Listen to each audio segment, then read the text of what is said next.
The horse limped into the yard at dawn, and Ethan Whitmore knew before he even swung down from the saddle that he would be walking the last 3 miles home. He stood in the cool morning air, one hand resting on the gelding's neck, and examined the loose shoe with the same patient attention he gave everything else in his life. The iron had worked partly free, the nails having given way somewhere on the rocky stretch between his farm and the mill town. If he rode another mile, the hoof would split, and then he would have worse problems than a morning's delay.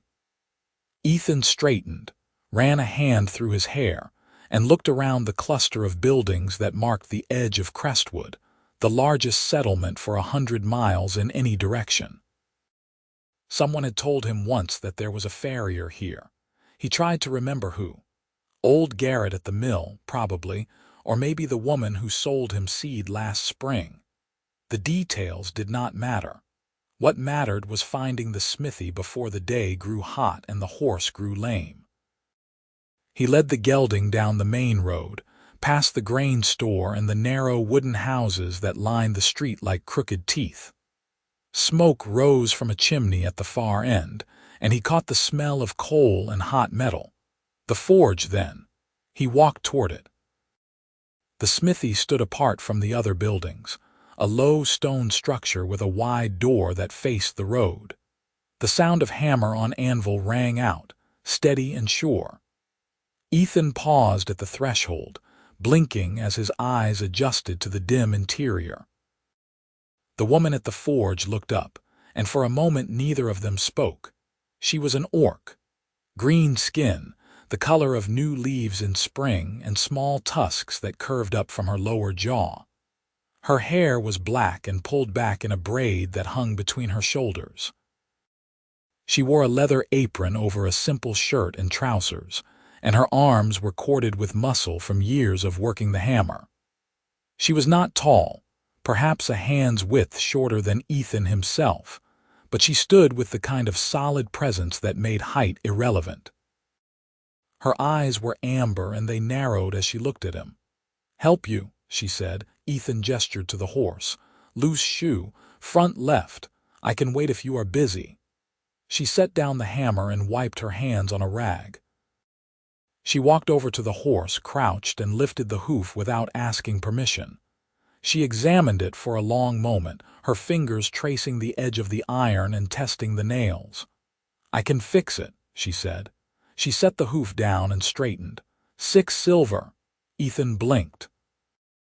He had shod horses before, back when he had the tools and the time. 6 silver was double the going rate, maybe more. He opened his mouth to say so, then closed it again. He did not know this woman. He did not know her reasons, and he needed the work done. "All right," he said. Something flickered in her expression, too fast to name. She turned back to the forge without another word. She worked in silence, heating the iron until it glowed, hammering it back into shape with quick, precise blows. She fit it to the hoof, tested the angle, adjusted it, tested again. Her hands were steady and sure, and she moved with the kind of efficiency that came from doing the same task 1,000 times. Ethan watched, leaning against the door frame, and said nothing. When she finished, she straightened and wiped her brow with the back of her hand. "Done." Ethan counted out the coins and placed them on the workbench. She scooped them up without looking at him. "Thank you," he said. She nodded once, a sharp jerk of her chin, and turned back to the forge. Ethan led the horse out into the sunlight and swung into the saddle. The gelding moved easily now, the limp gone. He turned the horse toward home and did not look back. 3 weeks later, the same shoe came loose again. Ethan did not know if it was poor work or bad luck, and he did not much care. The horse needed shoeing, and the orc woman was the only farrier for 100 miles. He rode back to Crestwood at dawn, leading the limping gelding down the same dusty road. She was at the forge again, working a piece of iron into a bracket or a hinge. She looked up when he entered, and her expression did not change. "Loose shoe," he said. She set down her work and came over to the horse. She examined the hoof, her face unreadable. 6 silver, she said. Ethan paid. She shod the horse with the same brisk efficiency, and he left with the same quiet thanks. The pattern repeated a month later and then again 6 weeks after that. Each time she charged him 6 silver. Each time he paid without protest. He never asked why. She never explained. By the 4th visit, she had stopped looking surprised when he walked through the door. "Front left," she said, not looking up from the blade she was sharpening. "Front right this time." She grunted and set the blade aside. They fell into a rhythm, unspoken and oddly comfortable. He would bring the horse, she would shoe it, he would pay double and leave. Sometimes he arrived early in the morning, sometimes near midday. She was always there, always working, always alone. He never saw anyone else at the forge. On the 5th visit, she spoke first. "You know I am charging you double," she said. Ethan looked at her. She was filing down the edge of a new shoe, her head bent over the work. "I know," he said, "and you pay anyway." "I do." She paused, the file hovering above the iron. "Why?" He thought about it for a moment, weighing his words. "You do good work," he said finally. "The horse walks sound. That is what matters." She looked at him then, really looked at him, her amber eyes searching his face for something he could not name. Whatever she saw, it did not satisfy her. She turned back to the shoe without another word. It was autumn when the woman at the grain store told him the story. Ethan had come to Crestwood to sell his wheat, and the transaction had taken longer than expected. The merchant was a talkative woman with a sharp eye for prices and a sharper tongue for gossip. She counted out his payment in careful stacks, and as she worked, she talked. "That Orc girl at the smithy," she said. "Priya, her name is. Priya Steelheart. Her clan has been in these parts for years. Good people mostly, keep to themselves." Ethan said nothing, but the woman did not seem to need encouragement. "There was trouble a few years back," she continued. "The old smithy, the one Priya works out of now, it used to belong to a human fellow. He wanted to retire, sell the place. Priya's clan put in a bid, so did someone else." She glanced at Ethan. "A farmer, I heard, quiet type, outbid the Orcs by a hair." Ethan felt something cold settle in his chest. "What happened?" "The seller took the higher bid. That is how it works, is it not?" The Orcs were sore about it, but they did not make trouble. A year later, the buyer sold the smithy to Priya's clan anyway, took a loss on it. I do not know why. Maybe he felt bad.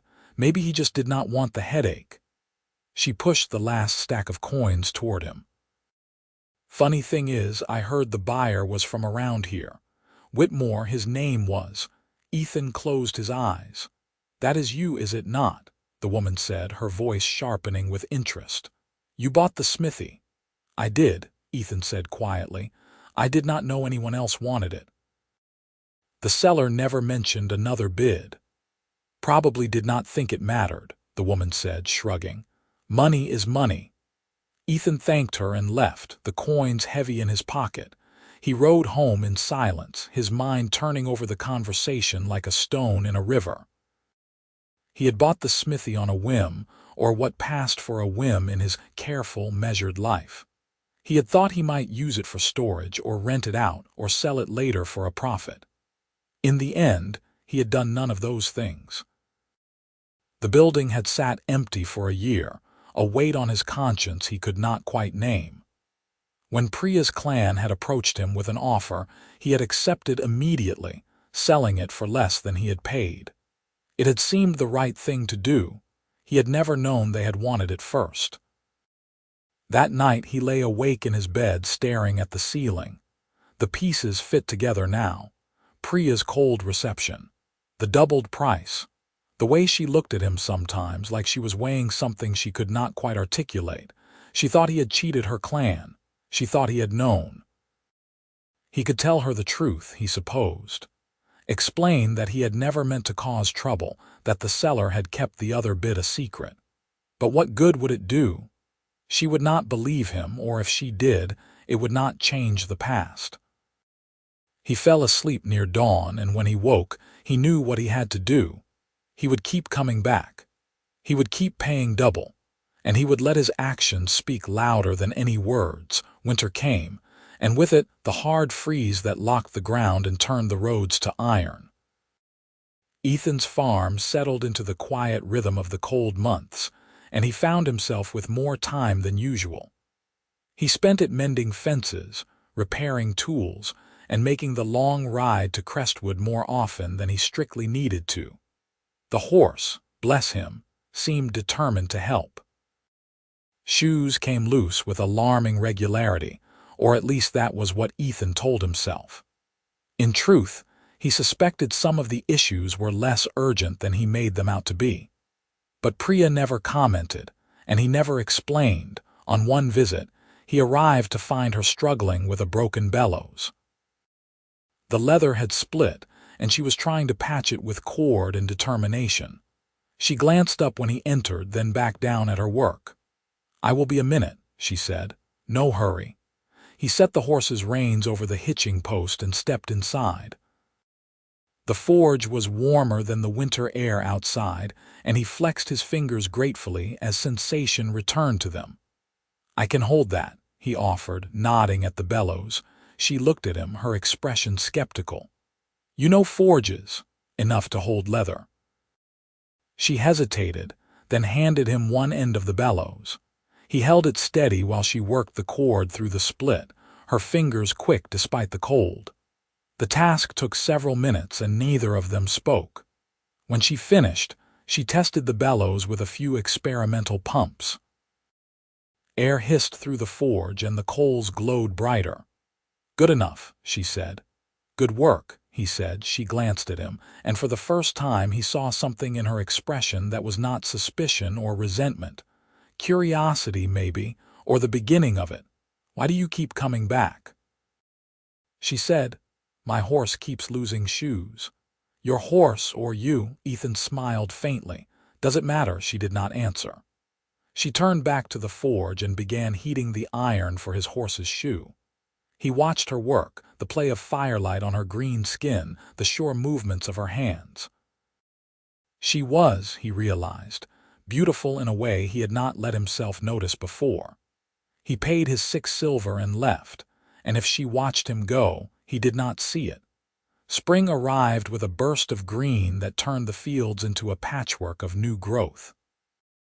Ethan planted his crops and tended his animals, and when he found time, he rode to Crestwood. One morning he arrived to find Priya standing outside the forge, her hands on her hips, staring at the field that bordered the smithy. It was his field, or had been once. He had bought it with the smithy, a narrow strip of land that was good for grazing but not much else. "Morning," he said, dismounting. She turned, and he saw the tension in her shoulders. "Your cattle are on my clan's land." Ethan frowned. "My cattle are in the barn, not yours." "The other farmers. They crossed onto the grazing land we lease from you." He blinked.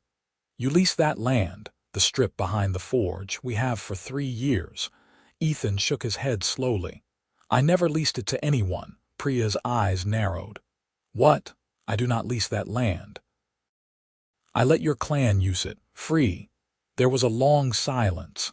Priya stared at him, her expression unreadable. "Why?" she said finally. "Because you needed it and I did not." "That is not how this works. It is how I work." She looked away, her jaw tight. He saw her hands clench and unclench at her sides. When she spoke again, her voice was quieter. "You have been letting us graze for free for 3 years." "Yes. And you never said anything." "It did not need saying." She turned back to him, and he saw something raw in her expression, something that might have been shame or anger or both. "I have been charging you double for 3 years. I know." "And you knew why?" He hesitated. "I guessed, after a while." She looked like she wanted to say something more, but the words seemed to catch in her throat. Instead, she turned and walked back into the forge. He followed, leading the horse. She shod the horse in silence, her movements sharp and precise. When she finished, she held out her hand for the payment. He counted out the 6 silver and placed it in her palm. She stared at the coins for a long moment. Then, without a word, she walked to the back of the forge and returned with a small wooden box. She opened it, counted out a stack of coins, and added the 6 he had just given her. 36 silver, she said, holding the stack out to him. 6 visits, this is what I owe you. Ethan did not take the money. You do not owe me anything. I charged you double for something that was not your fault. You had your reasons. My reasons were wrong.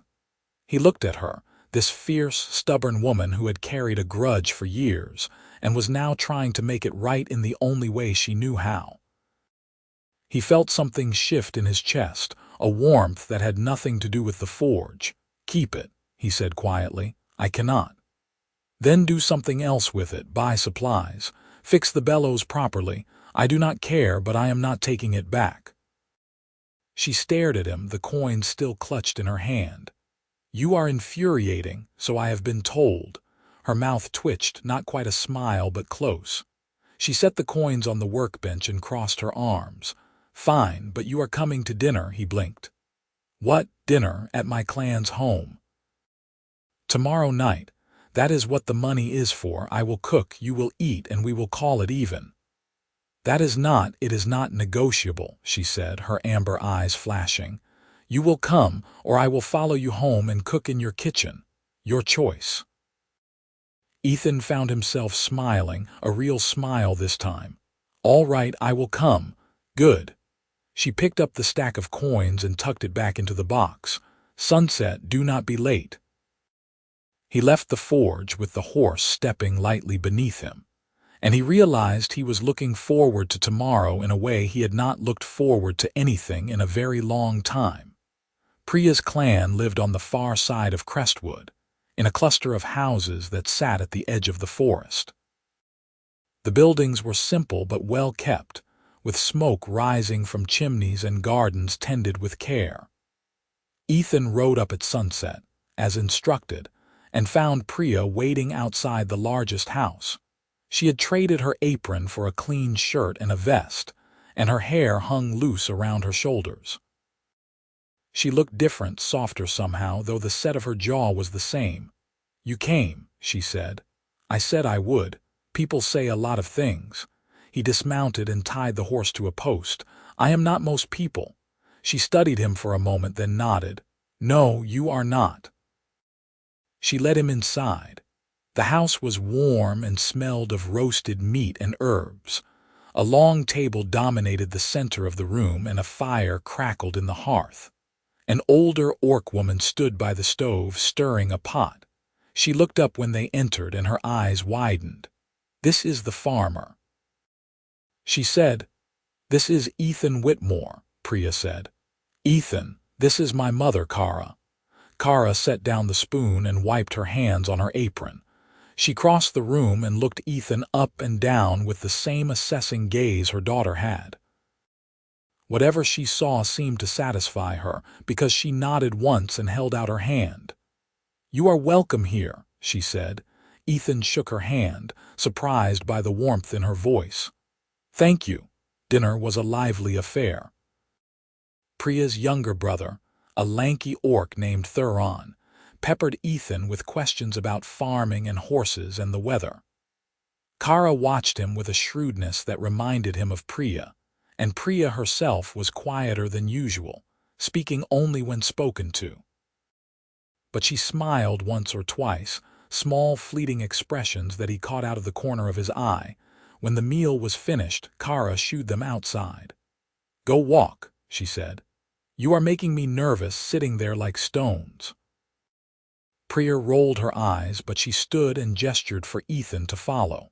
They walked through the gardens, past rows of vegetables and herbs, and out into the field beyond. The sun had set, and the sky was a deep blue scattered with stars. Your family is kind, Ethan said. They like you, Priya said. I did not expect that. Why not? She shrugged. You are human, we are orcs, that matters to some people. It does not matter to me, she glanced at him. I know, that is what confuses me. They walked in silence for a while, the night air cool against their skin. Finally, Priya stopped and turned to face him. I was wrong about you, she said. I thought you cheated my clan. I thought you bought the smithy knowing we wanted it just to spite us. I was angry and I took it out on you. You did not know the truth. I should have asked. Instead, I assumed the worst. That is not fair and I am sorry. Ethan looked at her, this woman who had carried her anger like armor and was now laying it down.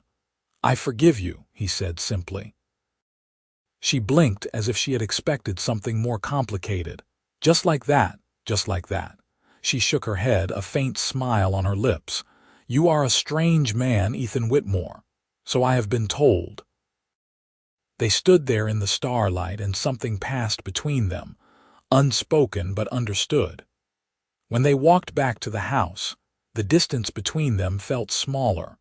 Over the following weeks, Ethan found reasons to visit Crestwood more often. He brought grain to sell, tools to repair, errands to run. And each time he stopped by the forge, Priya no longer charged him double. In fact, she often refused payment altogether, waving him off with an irritated grunt when he tried to insist. They talked while she worked, small conversations that grew longer and deeper as the days passed.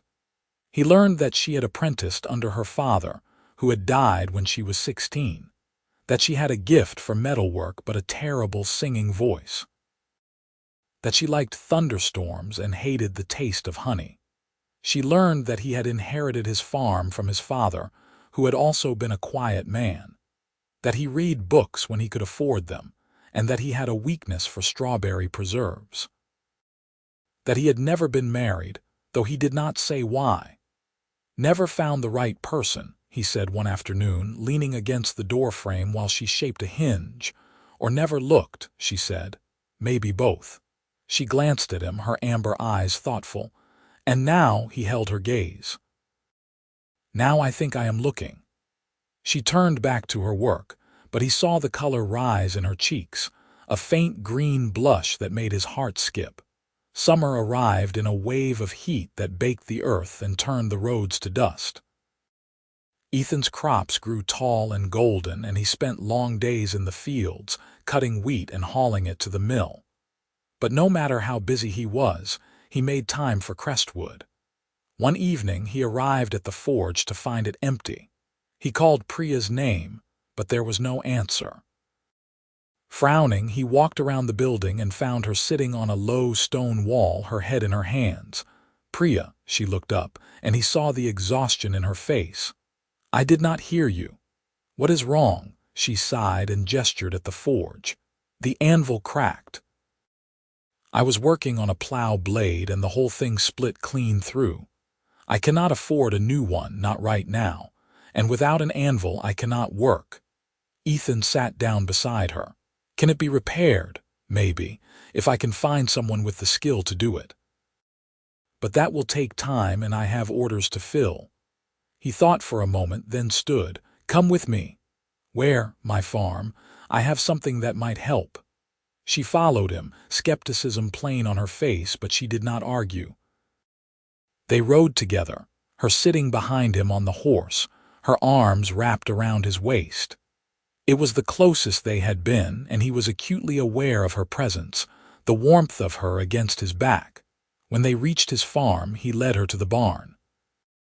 In the back corner, covered with a tarp, was an old anvil. It had belonged to his father, who had done his own smithing in his younger years. Ethan pulled off the tarp, revealing the heavy iron block beneath. It is not perfect, he said, but it is solid. You can use it until yours is repaired. Priya stared at the anvil, then at him. I cannot take this. You are not taking it, you are borrowing it. Ethan, please, he said quietly. Let me help. She looked at him for a long moment, and he saw the war playing out in her expression, pride against practicality, independence against need. Finally, she nodded. All right. but only until mine is fixed. Fair enough." They loaded the anvil onto a cart and hauled it back to Crestwood. It took both of them to lift it into place, and by the time they finished, the sun was setting. Priya tested it with a few strikes of her hammer, and the sound rang out clear and true. "It is perfect," she said. "Good." She set down the hammer and turned to him. "Thank you, you are welcome." She stepped closer, close enough that he could see the flecks of gold in her amber eyes. "Why do you keep helping me?" He did not hesitate. "Because I care about you." The words hung in the air between them, simple and undeniable. Priya's breath hitched, and for a moment he thought she might pull away. Instead, she reached up and touched his face, her fingers rough from work but gentle. "I care about you too," she said, and then she kissed him. It was a tentative kiss, uncertain and sweet, and it lasted only a moment before she pulled back, her eyes wide. "I am sorry," she said. "I should have," he kissed her again, deeper this time, his hands coming up to cradle her face. She made a soft sound and leaned into him, her arms wrapping around his neck. When they finally broke apart, they were both breathing hard. "Do not apologize," he said. She laughed, a breathless, joyful sound. "All right."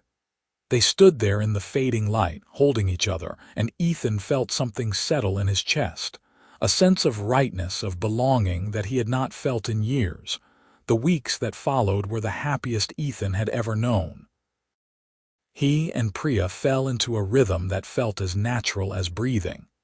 He would visit the forge in the evenings, and they would talk while she worked or after she finished. Sometimes they walked through the fields, sometimes they sat by the fire in her family's home. Kara welcomed him like a son, and Thuron treated him like a brother. The people of Crestwood noticed, of course. Some of them whispered, and some of them stared, but no one said anything to their faces. Ethan did not care what they thought. Priya was his and he was hers, and that was all that mattered. One evening, as they sat by the river that ran behind the forge, Priya leaned her head on his shoulder. "I have been thinking," she said. "About what? About the smithy, about the land, about everything that happened." He waited, letting her gather her thoughts. "I spent so long being angry," she said. "I thought you had taken something from us and I wanted to make you pay. But the truth is, you never took anything. You gave us the smithy, you gave us the grazing land. You have given me so much, and I have given you nothing but grief." "That is not true." "It is, and I want to make it right." She sat up and turned to face him. "I have been keeping track. Every time I charged you double, I wrote it down. 36 silver over 6 visits. I tried to give it back, but you would not take it, so I am giving it back another way." She pulled a folded piece of paper from her pocket and handed it to him. He opened it and saw a list of numbers, each one carefully recorded. 6 silver per visit," she said. "That is 36 silver in overcharges. I am refunding it all, but not in coin, in dinners. 36 dinners to be exact, one for every silver I owe you." Ethan stared at the paper, then at her. "You are inviting me to dinner 36 times." "I am inviting you to dinner every night for the next month and a half. After that, if you still want to come, you can pay me in conversation." He laughed, a deep, genuine sound that made her smile. "That is the most ridiculous thing I have ever heard. Is that a yes?" "That is absolutely a yes." She grinned and kissed him, and he thought that he would gladly sit through 1,000 dinners if it meant seeing her smile like that. The dinners became a ritual. Every evening, Ethan would ride to Crestwood and join Priya and her family for the meal. Kara cooked, Thuron told stories, and Priya sat beside him, her hand in his. They talked about everything and nothing, and the days blurred together in a haze of contentment. On the 36th dinner, Priya pulled him aside after the meal. "I have something for you," she said. She led him to the forge and handed him a small bundle wrapped in cloth. He unwrapped it and found a knife, the blade polished to a mirror shine and the handle carved from dark wood. It was beautiful, the kind of craftsmanship that took hours of careful work. "I made it for you," she said, "to say thank you for everything." He turned the knife over in his hands, admiring the balance and the weight. "It is perfect. I am glad you like it." He looked at her, this woman who had challenged him and changed him and made him feel more alive than he had in years. "I love you," he said. The words came easily, without hesitation or doubt. Priya's eyes widened, and for a moment she looked stunned. Then her face broke into a smile, radiant and unguarded. "I love you too," she said. He kissed her, and the world fell away. But even as they stood there, wrapped in each other, Ethan knew there was one more thing he needed to do. The next morning, he rode to the land office in the nearest town. It took him most of the day to get there, and by the time he arrived, the clerk was preparing to close for the evening. "I need the deed to a property," Ethan said. "The smithy in Crestwood and the land that surrounds it." The clerk sighed but pulled out the records. It took another hour to locate the deed, and when he finally handed it over, Ethan paid the copying fee and rode home with the paper tucked safely in his saddlebag. That evening, he went to Priya's home. She was outside, tending the garden, and she looked up in surprise when she saw him. "You are early," she said. "I have something for you." He pulled the deed from his saddlebag and handed it to her. She unfolded it, her brow furrowing as she read. "This is the deed to the smithy," she said slowly. "It is, and the land around it. I am signing it over to your clan." She stared at him. "What? The land was always supposed to be yours. I bought it by accident, and I have been holding on to it ever since. It is time I made it right." "Ethan, you cannot just give away land." "I can, and I am. It is yours, Priya, free and clear.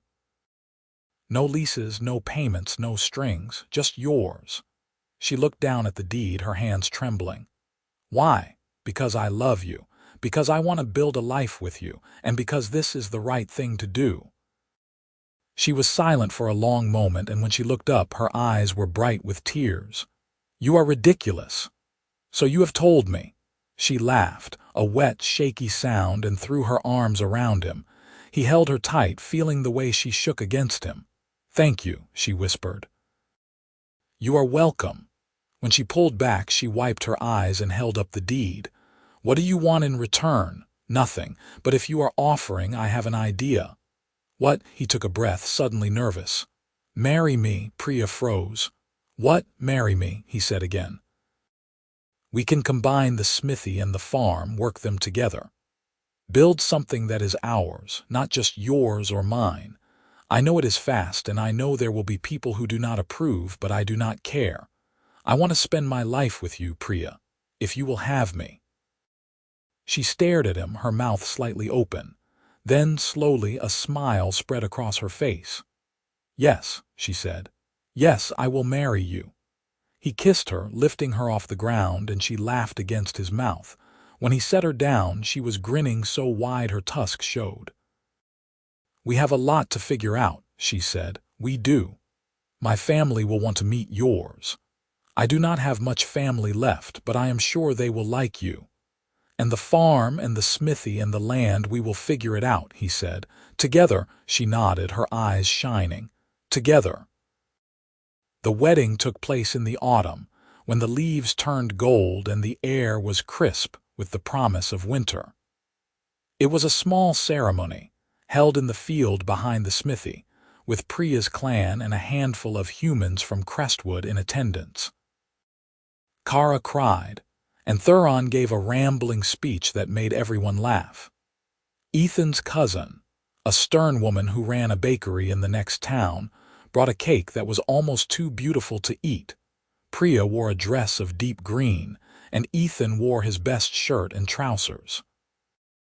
They stood under an arch woven from branches and wildflowers, and when the officiant asked if they would take each other, they both said yes without hesitation. They kissed, and the small crowd cheered, and Ethan thought that he had never been happier. The weeks that followed were a whirlwind of activity. They merged the smithy and the farm, combining their resources and their labor. Ethan plowed and planted, and Priya forged tools and horseshoes. They worked side by side, learning each other's rhythms, finding ways to complement each other. Priya's clan helped with the heavy work, and in return, Ethan opened his fields to them. The land that had once been a source of conflict became a bridge, a shared space that brought them all closer. The people of Crestwood adjusted, slowly but surely. Some of them still whispered, but others began to come to the smithy with their orders, and they paid without complaint. Priya's reputation as a skilled farrier spread, and soon they had more work than they could handle. By winter, they had established a routine. Mornings were for the farm, afternoons for the forge. Evenings were for each other, spent by the fire in the house they now shared, talking and laughing and planning for the future. One night, as they lay in bed, Priya traced patterns on his chest with her fingers. "You ever regret it?" she asked. "Regret what? Any of it. The smithy, the land, marrying me." He caught her hand and pressed it to his heart. Not for a single moment. She smiled, and he felt the warmth of it settle into his bones. The first morning of the new year dawned cold and clear. Ethan woke early, as he always did, and dressed quietly so as not to wake Priya. He stepped outside and walked across the field to the smithy, his breath misting in the air. The forge was cold, the coals dark and silent. He set about lighting it, stacking kindling and coal, coaxing the fire to life. By the time Priya joined him, the forge was glowing and the smithy was warm. "You started without me," she said, mock offended. "I thought I would save you the trouble." She picked up her hammer and tested its weight. "You are lucky I like you, I know." They worked together, shaping iron and steel into tools and horseshoes, the rhythm of hammer on anvil a song they both knew by heart.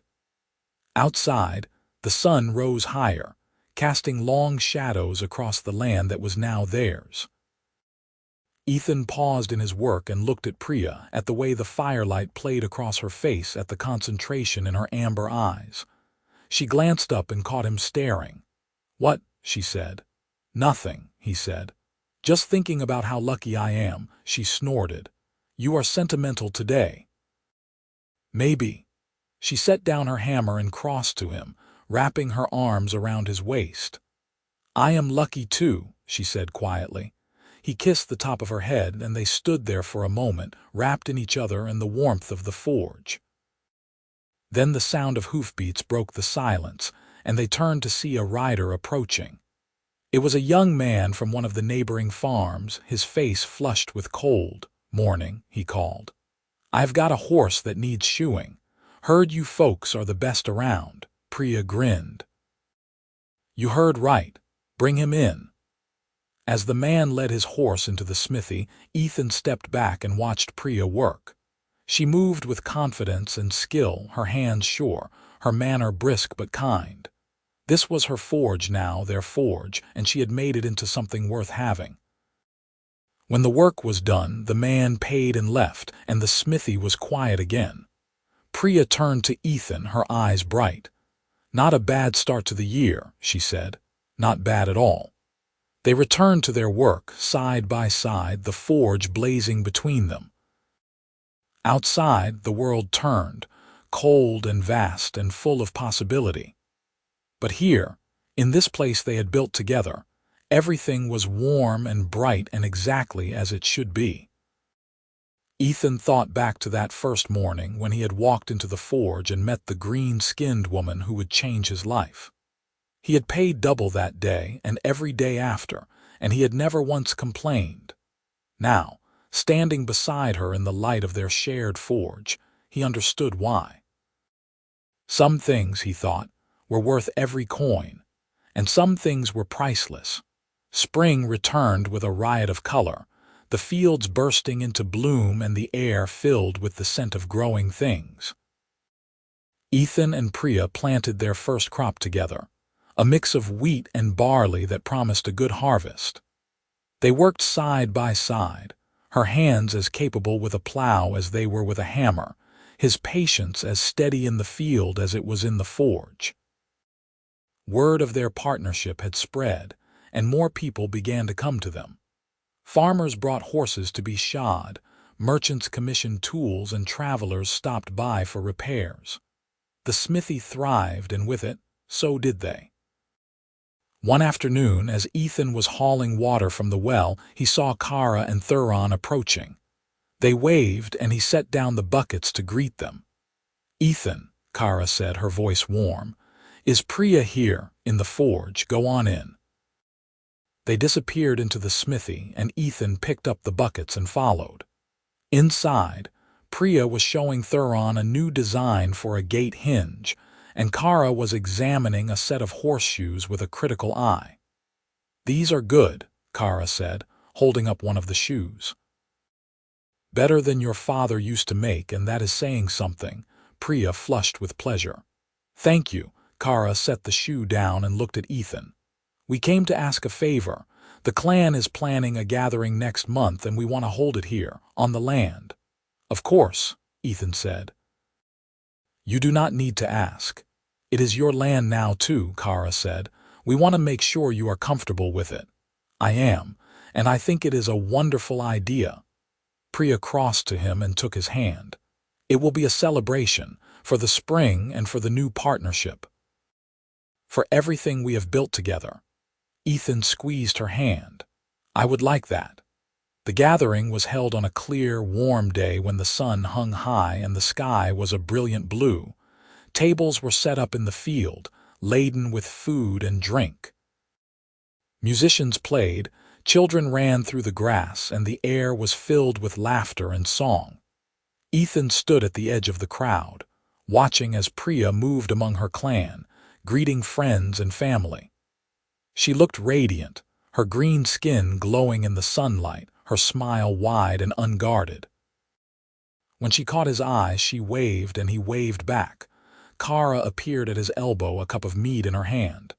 "You look happy," she said. "I am." "Good, you deserve it, both of you," he glanced at her. "Do you ever wish things had gone differently? With the smithy, I mean."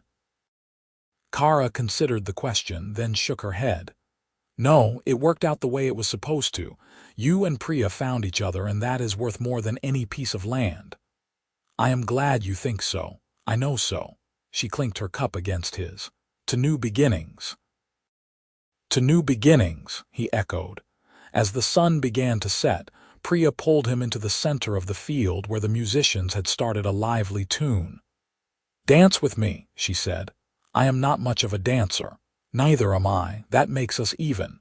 He laughed and let her lead him into the dance. They stumbled and stepped on each other's feet, and neither of them cared. Around them, the clan danced and sang, and the night air was filled with the sound of joy. When the music slowed, Ethan pulled Priya close and they swayed together under the stars. "This is perfect," she said. "It is." "I am glad I charged you double," he laughed. "So am I."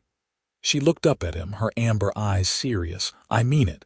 If I had not, I might never have learned who you really are. I might never have let myself see past my anger. And I might never have met you," he said. "So I am glad, too." She rested her head on his chest, and they danced in silence, the world around them fading into the background. When the gathering finally ended, and the last of the guests had gone home, Ethan and Priya stood alone in the field. The tables were empty, the musicians had packed up, and the only sound was the distant hoot of an owl. "Ready to go inside?" Priya asked. "In a minute." He looked around at the land that stretched out before them, at the smithy and the farm and the fields that were now theirs. It was more than he had ever imagined, more than he had ever hoped for, and it had all started with a loose shoe and a woman who charged him double. "What are you thinking about?" Priya asked. "About how far we have come." She slipped her hand into his.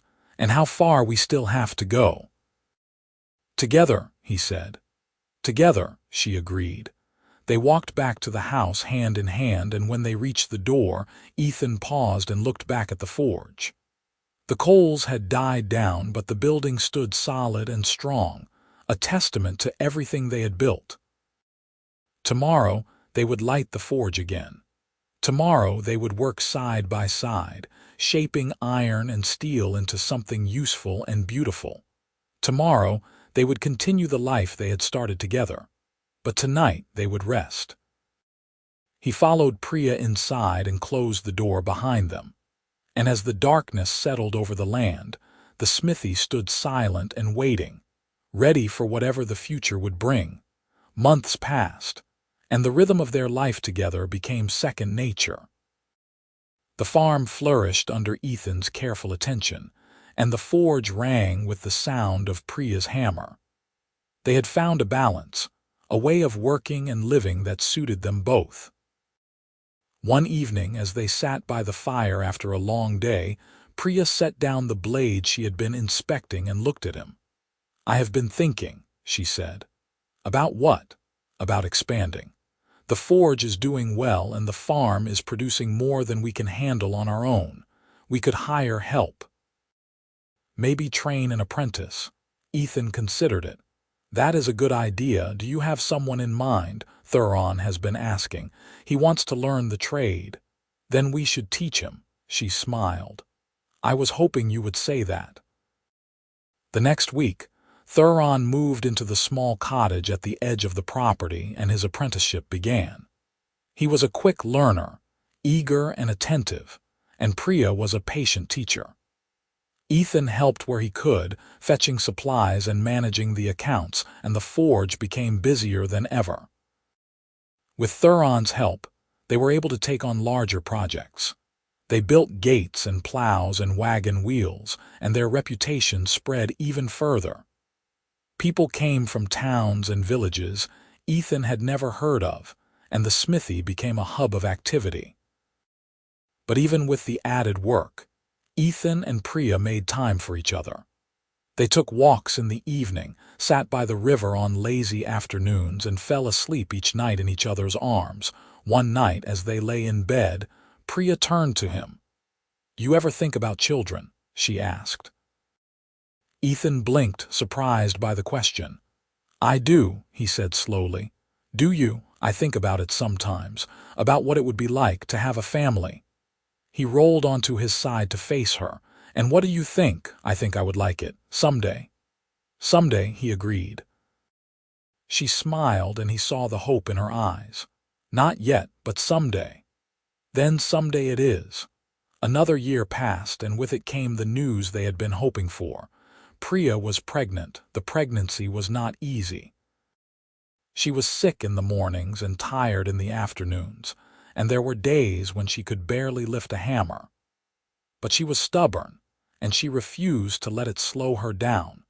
Ethan did what he could to help, taking over the heavier work in the forge and insisting she rest when she needed to.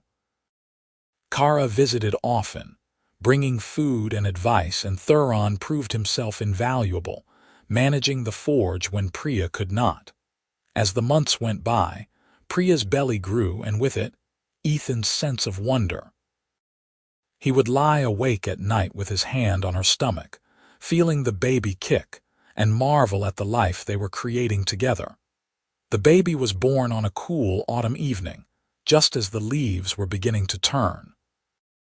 It was a long labor, and Ethan paced outside the room, his heart in his throat, until he heard the first cry. Kara emerged, her face flushed and her eyes bright.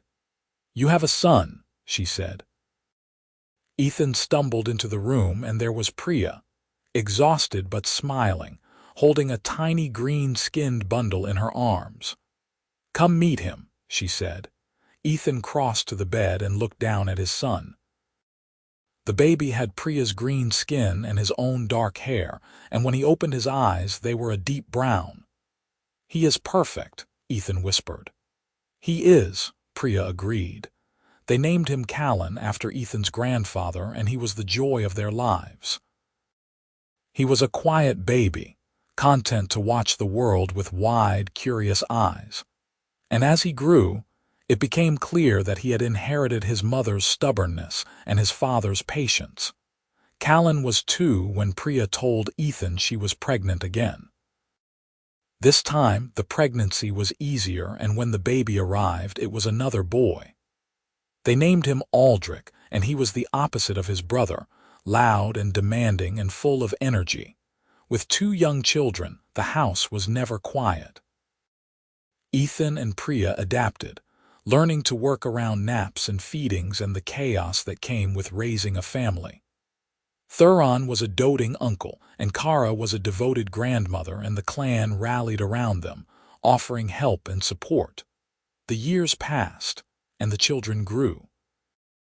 Callan was serious and thoughtful, always asking questions and watching how things were done.